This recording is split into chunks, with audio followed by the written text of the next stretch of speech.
Hello, everyone, and welcome to the 2020 MASNA Aquarist of the Year presentation. I'm honored to say that the 2020 Aquarist of the Year is Tal Sweet. Tal was offered this award for his years promoting marine ornamental aquaculture and fostering diversity and inclusion within the marine aquarium community. Please head to masna.org to read the press release and more about Tal. And now we have a call with Tal, Matt Peterson, and Joe Rohde, where we discuss Tal's recent accomplishments. Welcome back, everyone, to this MACNA 2020 Phoenix Rising presentation. I'm now honored to introduce to you our 2020 MASNA Aquarist of the Year, Mr. Tal Sweet. Welcome, Tal, to this video call. Hey, Kevin. Thanks for having me. I also have with us Matt Peterson of MBI fame and MASNA award winner himself back in 2009, if I'm not mistaken. That is correct. And good friend of both Matt and Tal over in Michigan, Mr. Joe Rohde. Welcome to the show, Joe. Also in MBI and in Michigan. Tal, the Michigan Club is the Marine Life Aquarium Society of Michigan. But before your involvement in that, Tal, what were you doing in the marine aquarium world back in, what, 1980s? Yeah, 1980s. I had some friends that had aquariums and got me into it. So I ended up going to, back then you couldn't go to your computer for information, so we had to go to the library and read actual books. And so I did some research then, ended up with a couple tanks, and that was back when incandescent lighting was the thing and undergravel filters were like the thing. So it was really different back then. People in my area were just starting to kind of experiment with corals, keeping them alive, and usually they'd last a couple weeks maybe. And fish, pretty much same stuff we have now, but we didn't have any captive redfish coming into the industry, or especially not in my area. But it was very different back then. So I had two aquariums, a 29 and a 30. They were sitting in my between my dining room and my family room. And one tank had an octopus in it for a year and a half. And another tank was, I caught I don't know what kind of wrasse it was, but I caught it in Hawaii and like a tide pool. And took it to a local store there. They packed it with oxygen, gave me a cooler, went through agricultural check. They didn't say a word, got out on a plane. The plane wasn't full. It had its own chair for itself, or its seat for itself. And of course, all the flight attendants, because they weren't that busy, wanted to see what was in the box. So I'm like, okay. But the fish survived for several years after that, but it was pretty cool. But very different from the way things are now. Certainly. And so throughout the late 80s and then early 90s and the 90s, you were still in Michigan at that time, right? Right. I got out of the hobby probably, 88, 89, and was out of it until 2006. And I had been working at a bar and the bar was closing. And I'm like, I'm not going to be hanging out at a bar anymore, so I got to find a hobby. And I was cleaning out my bedroom and had the whole room empty, and maybe I'll get a little fish tank, maybe a 20-gallon or something, put it in here. Of course, I ended up with a 75, and then I started looking online, and you could actually learn stuff online, and not all of it was good stuff, but you could find a lot of information out there. So I started with corals, and I got really into corals for a while, but I called myself Fish Tal. That's what a lot of people know me as. So, and slowly I progressed from corals into actually researching about breeding fish, because we had the Midwest Marine Conference was hosted by MASNA for quite a few years, and I think it was probably 2008. Dr. Frank Marini spoke for us, and he was talking about breeding Bangai. And I talked to him afterwards, and he's like, if you're interested, you should do it. It's not rocket science. It's well, it's not rocket science, but it is marine biology. So I just started studying up on it and got into that. So that was 2008 with Dr. Marini. And I would imagine around that same time, there were similar kind of breeders around the United States and around the world. Is that around the time you kind of knew of or had met Matt here in the chat with us? I met Matt, I assume, probably from the MoFib days, and I'm not exactly sure how we met, but he ended up speaking with Matt. Go ahead, Matt. No, I was just to say, I think you guys had me out to speak at one of the frag swaps, if I remember correctly. And I think that was the first time we actually met in person. Was that before the workshop? Yes, that was, or maybe I just decided to come over because it was only a 4-hour drive. But I remember at the Cranbrook Institute, we had that other room where you guys would have all the vendors set up. Right. And Yeah, so that was my first. That was my first time to Michigan. That was before any of the workshops. Okay. Yeah. Yeah, that's when we were having the frag swaps there. So, and then probably the next year is when I started pushing toward the captive breeding thing for the club and starting an actual breeding section in the forums there. Or I pushed Chad into doing it. I'm like, this is really fun. This is really big. We should do it. So he finally did. And then that kind of spun off into the MBI. Yeah. And that's when we brought you and Matt Wittenrich in to speak for the first workshop we had. That would have been 2010, right? Yeah, 2010. I was going to say, before 2010, what were your breeding accomplishments up until that point? And kind of what was your most famous fish up until that point? You know what? I would have to go back and see exactly when I did what. But the first fish I had to spawn were my orchid dottie backs, I think. But the first ones I raised were, of course, clownfish.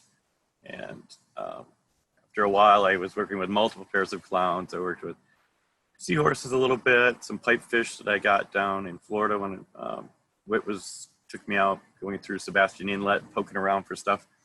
And worked with, let's see what else, like 5 or 6 different types of clowns. And of course, Banga as well. So I was going to say, you also had tried, and I mean, I think a big part of being a breeder is you try a lot more things than you actually succeed with. But I remember you trying with like the Orangefield Dottie backs, those really big cardinals. Oh, yeah. I mean, there are a lot of things that you know that haven't been done that you've certainly attempted, and I think that's part of what inspired all of us, and that's part of what the MBI is about. Is just pushing forward. So, and you certainly tried to do that. Right. Yeah. The Orangefield Dottie backs, those were they were a crazy pair, and I got them to spawn once, but they were just not a friendly. I needed a much larger tank for them because they were just did not play well together. I mean, it was not pretty. And I could put a screen in there, and no matter what, he would get over and mess with her every single time. And it's just finally, I'm like, I just can't put you guys through this anymore. It's just not right. And those cardinals I got, those were just too big. I mean, I didn't realize how big they would actually get. So, yeah, trying and failing and trying again, that's part of the thing. So prior to 2010, then prior to MBI, which is the Marine Breeding Initiative, what were your sources of kind of information? Were you relying on, you said some internet sources, and you mentioned Dr. Matt Wittenrich.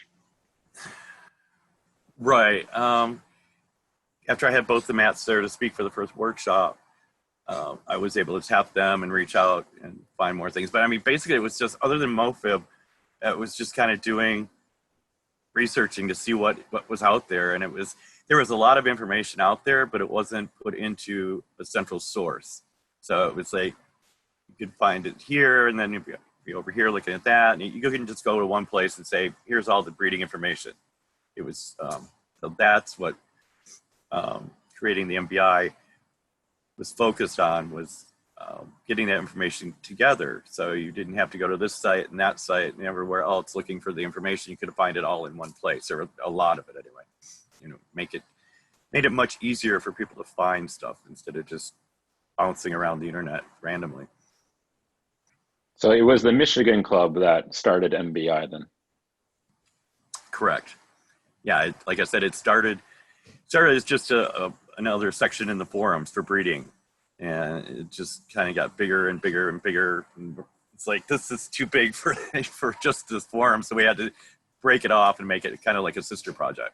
And it's along with a lot of other basic club or local forums aren't doing so much these days because of Facebook and all the other things.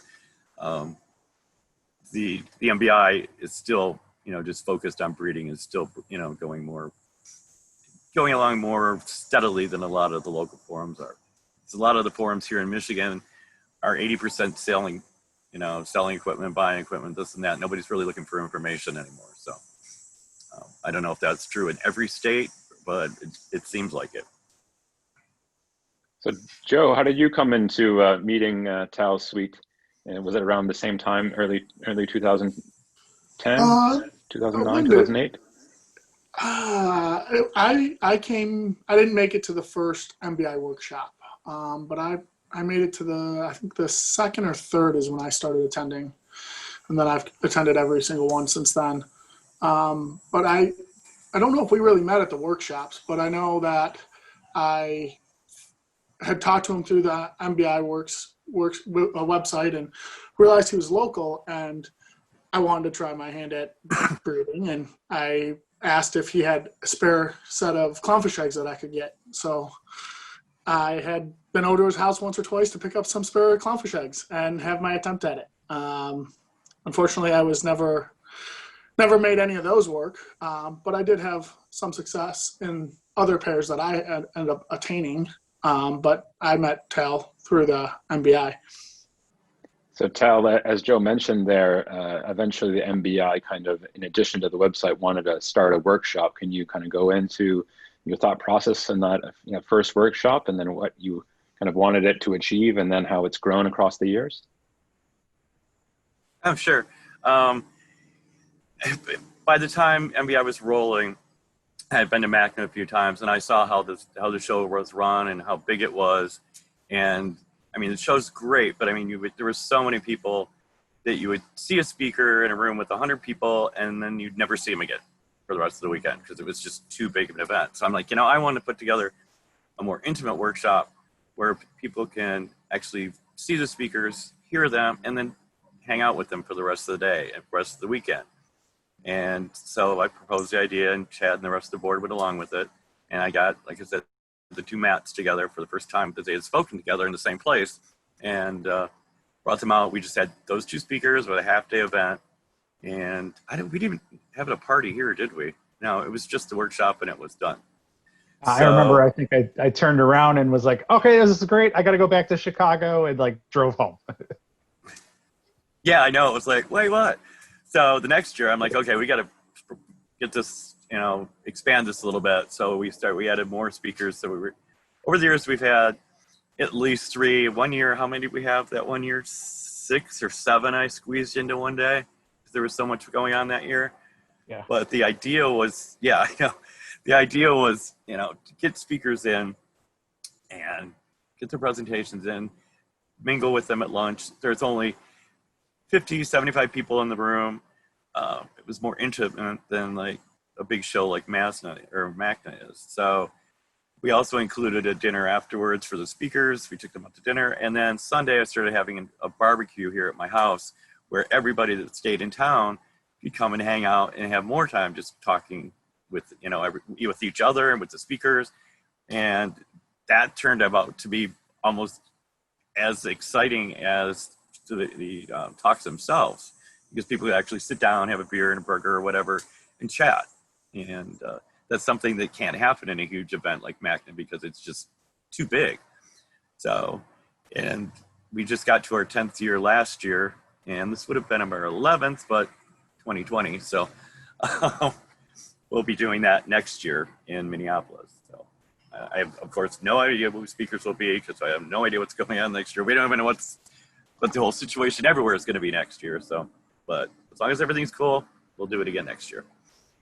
And at the same time, concurrently throughout the MBI, I remember the MBI chat. I'm not sure if that's still too frequent, but I remember I would be up early and there'd be people up late somewhere else in the world and people in the middle of the day somewhere else in the world. And I could jump on there and I could pick people's brains instantaneously in a chat room talking about all sorts of breeding problems or just having fun.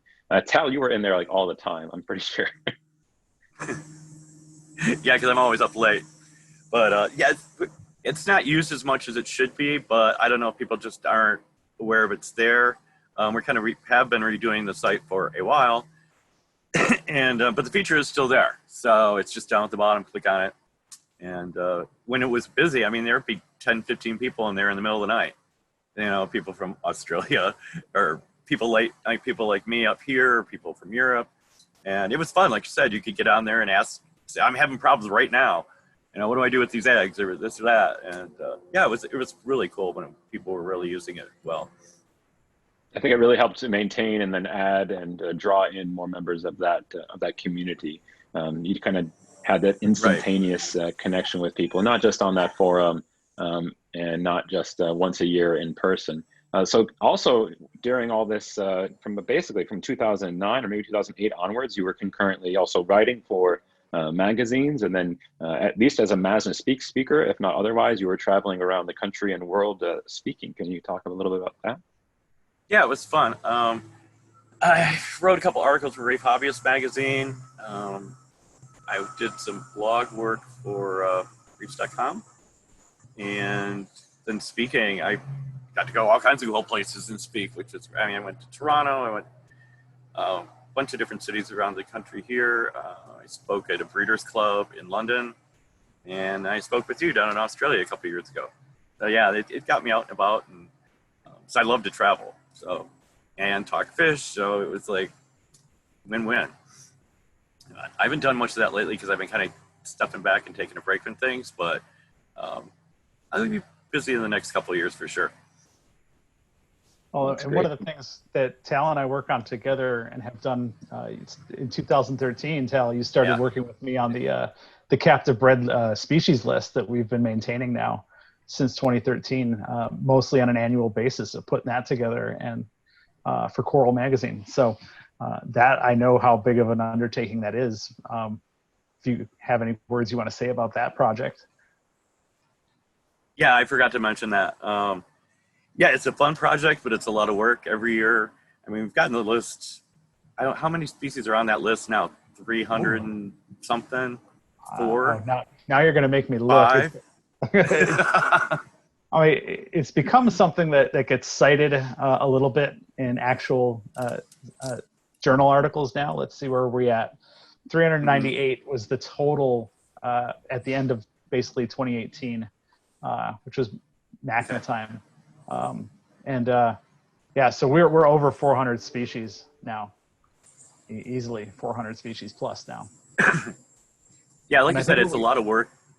So we've gone from 233 to something over 400, and just that cataloging that you and I do to every year mark what's happened, who's done it. To me, that's a pretty special project that we get to do. Yeah, it's fun. I mean, it's a lot of work because you have to comb the internet and everybody to see, what have you done that's new that hasn't been done before, and some people don't want to tell you, and so you have to wait, and then they're mad because it's not in there. It's like, well, you didn't tell us in time, so it's we do the best we can to keep it as accurate as possible, and then also getting the availability of each individual species, which fluctuates from year to year as well.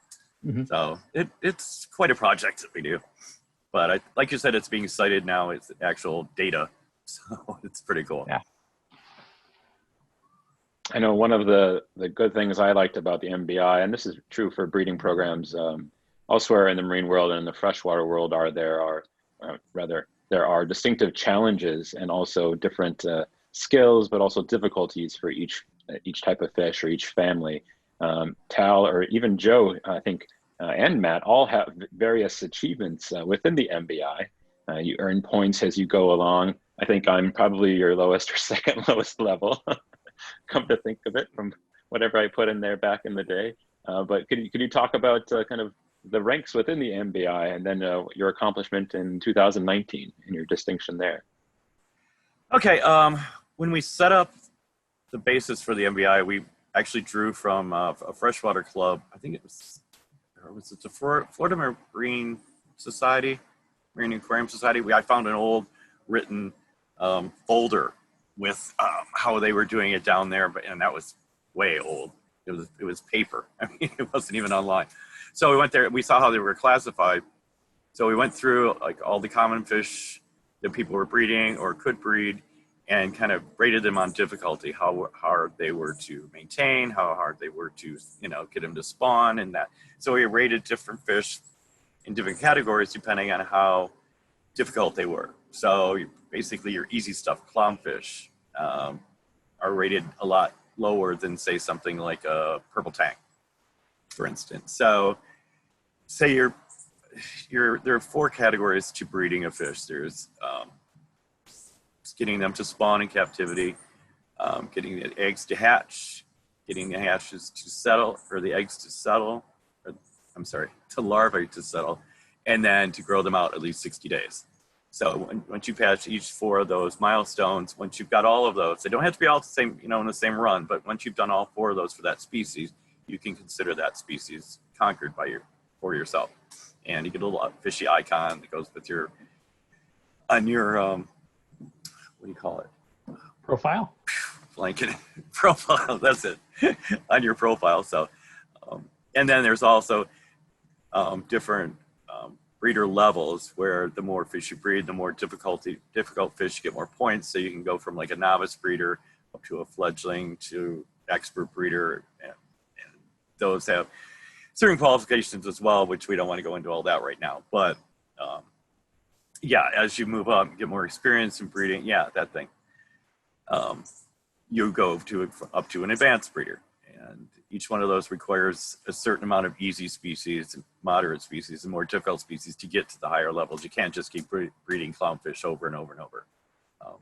But yeah, it's kind of fun. People like the awards. We do those at the workshop every year, and except not this year because it's not happening. But yeah, that was another thing we just set up to do for the workshop as well. And we also have awards for breeding in species first, like the award spotted filefish that Matt Peterson did.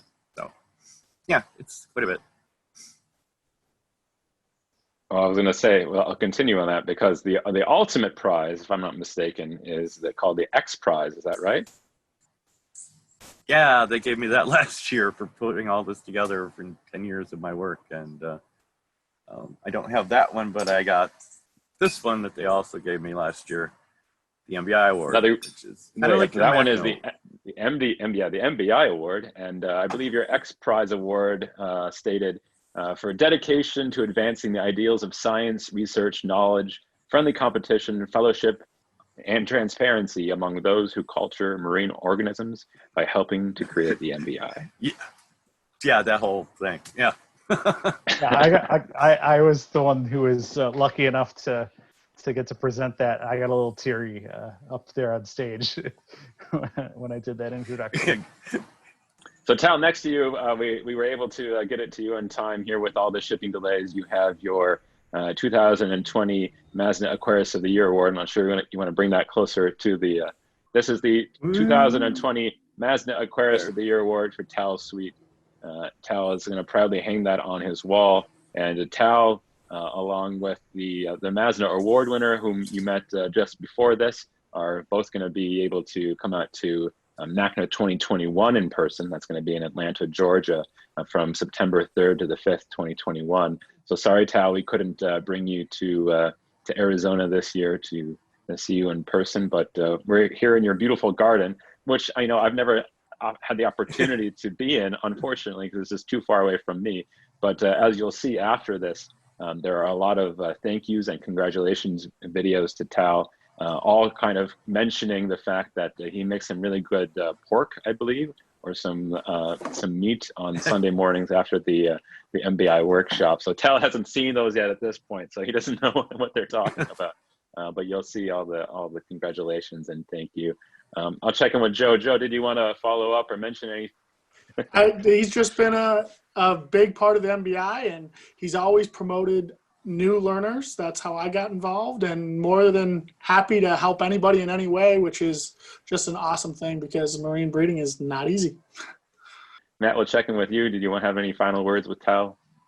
I know Tal has been a repeat nominee for this award, and I want to thank the committee who saw fit this year to select him. It's always a incredibly rigorous process that we go through, and I talked about that more in our other call. Yeah, this year was tough, but Tal is our winner, and it's very fitting. Everyone's really proud. And again, I talked briefly in my recording about there's more to Tal than just marine breeding. Kevin, I don't know if you wanted to touch on that here at all, but I think we mentioned fellowship in our award for Tal, and I think that goes beyond just the MBI and the breeding. Is the type of aquarist and the spirit that Tal brings to the hobby. Joe, you mentioned being welcoming of people who are new and wanting to try and always being there to help. And that's absolutely part of it. But I can't think of many aquarists who will host a giant event, have a speaker crashing on the couch or in the spare bedroom or on his mom's bed because she's out of town, and then staying up with Tal until 3 a.m. or 4 a.m. while we're cooking and getting stuff ready. I've been very privileged to call Tal one of my best and closest friends over the years. So this is very, very special to me. But yeah, I mean, just the sense of inclusion. Like I was saying, I can't think of many event hosts who would be like, yeah, you all just come to my lake house on Sunday and we'll all just hang out. That's not normal in most any social sphere, let alone the aquarium world. So Tal has always been very opening and welcoming to his fellow aquarists from all walks of life. Tal, before we say goodbye, how can people get in touch with you or find you online? I'm all over Facebook at the MBI. We have an MBI group, an MBI page, the MBI site itself. And the MBI website is? www.mbisite.org. And if they want to find more information about the workshop next year and potentially in the future, where could they go? www.mbiworkshop.com. But there's nothing about next year yet because we just don't have it yet. So, but you can see pictures there from previous years and see some of the speakers we've had over the years. And as soon as we get things started rolling for next year, we'll be updating that. The plan for this year was to host it at Augsburg University in Minneapolis, but that didn't happen. But that's what we'll be doing next year. So it was just kind of trying a different venue, different location. And it's always been great here in Michigan. But personally, I wanted a break this year. And I didn't mean to cause the whole pandemic thing for my break, but I got my break. And we'll be doing it next year in Minneapolis. And we were trying to get people to speak about coral sexual reproduction this year, but that will be on the table for next year because that's something that, along with fish and inverts, coral's the next step in breeding marine organisms. So I really wanted to bring in some speakers to talk about that. So it will be fish and corals next year, and inverts, depending on who we get. But we are bringing coral into the fold as well. So it'll be fun. Tal, I know at MACNA 2018 we had an addition to MACNA, and that were community meetups. And I know you're part of a couple of communities, but can you talk to us about how you've expanded your community and your friends at MACNA 2018 and beyond? We decided to create a group called Rainbow Reefers for the LGBT plus community, and it was just to bring gay and lesbian, whatever, hobbyists together and their allies to just show people that they're not alone there. And they shared their stories, talked about their love for the hobby, and just it gave people a safe space if they weren't comfortable about being out publicly, and to show them that there are other gay, lesbian people in the hobby. And we had a good turnout. There was probably 15, 20 people there or so. And we'll be doing another Rainbow Reefer meetup this Saturday evening. In addition to, I know, this event at MACNA 2020, Phoenix Rising, you do have a Facebook group, is that right, for that community? Yes, we do. It's just a Rainbow Reefers group on Facebook. Anyone can join. It's a private group, so you can see the group. You can't see what's in it until you actually join it. And there's no qualification to join it. Just click on there, and I'll add you. It doesn't really matter who you are, as long as you're human and you're a reefer as well, you're good. And I'd like to give you a chance, Tal, to thank everyone who's influenced you and helped you along the way. Okay. First of all, I got to thank you, Matt. You're like the awesome, best person out there. And your help along the way and your support and inspiration and your friendship has meant the world to me for many years now. And next, Dr. Matthew Wittenrich for his awesome book covering many species. He was very forthcoming in helping or answering questions for me when I first was starting out, along with the other Matt. And of course, Martin Moe, who's a legend for his work for decades in captive breeding, is an icon and an idol to all of us. He's very supportive of me as well. Kathy Leahy, who's very down to earth, and her approach to the hobby, when I knew nothing was just beyond anything, she's like, do it simple, try this, try that. But Kathy's always been around for me. Karen Britton in Hawaii, her spirit of aloha, and the work she's done with angels down there, and how she's been helpful getting me in touch with everybody else in Hawaii that's into captive breeding. Dr. Frank Marini, who got me started on this whole kick. Thanks, Frank. The MASNA and MBI board and council members, thank you for your support over the years. I really appreciate it.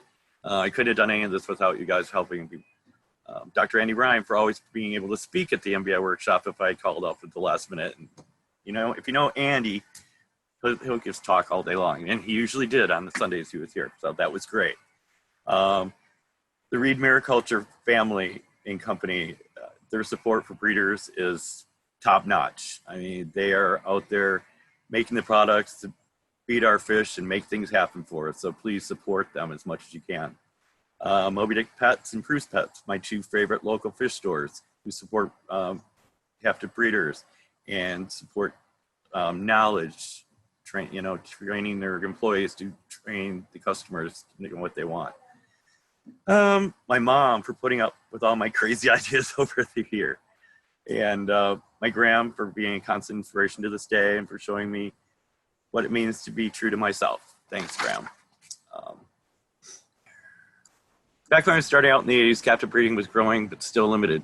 Seeing how far we've come, it's amazing. The work with inverts, such as urchins, becoming almost mainstream is incredible. And the work that Jamie and others are doing with sexual propagation of coral is something I would never have expected back when I was first starting out. Thank you to everyone who supported me over the years, to MASNA for this award and everything it does for the hobby. Please support your local fish stores and companies like Reed Mariculture, who have been instrumental for hobbyist breeding. And to all the people who are already breeding, keep up the good work. And for those of you considering breeding, do it. Thank you very much. Congratulations, Tal. Here we go.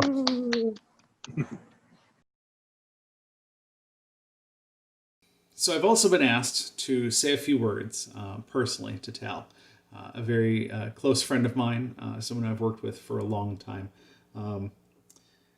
I think the way I think of Tal is someone who just embodies the ideas of inclusion in our hobby.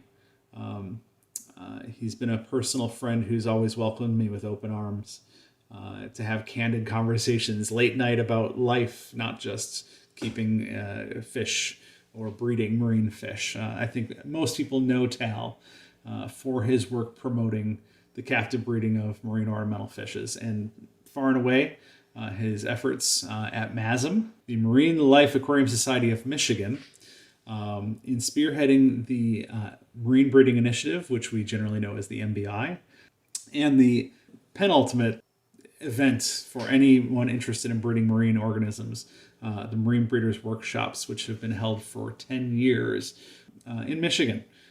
Part of that workshop for me was always going to spend time with Tal. I was always there to help in the overnights, not being from Michigan. This was my trip, my annual pilgrimage to Michigan to spend time with Tal. And as I said, to speak about things beyond just fish, life in general.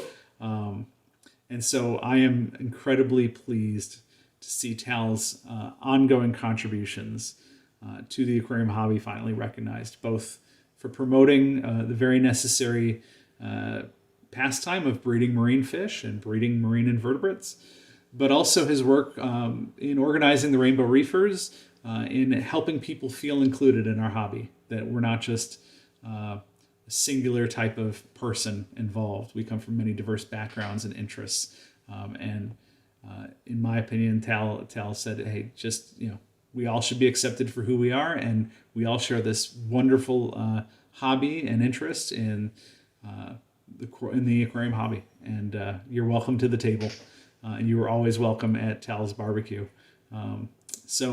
Again, Tal, my personal heartfelt congratulations to you on this very well-deserved honor, and I hope to see more from you, Tal. So thank you very much to the committee who selected Tal this year, and congratulations, Tal. It's very well-deserved. Congratulations, my friend Tal Sweet, for all you've done with the Marine Breeding Initiative, for the annual MBI workshop, for your fish breeding successes, for your clear-thinking, creative, curious, and ever-learning, beautiful mind, and for the warmth and generosity you've continuously demonstrated for years. Congratulations for an award well earned. Kathy out.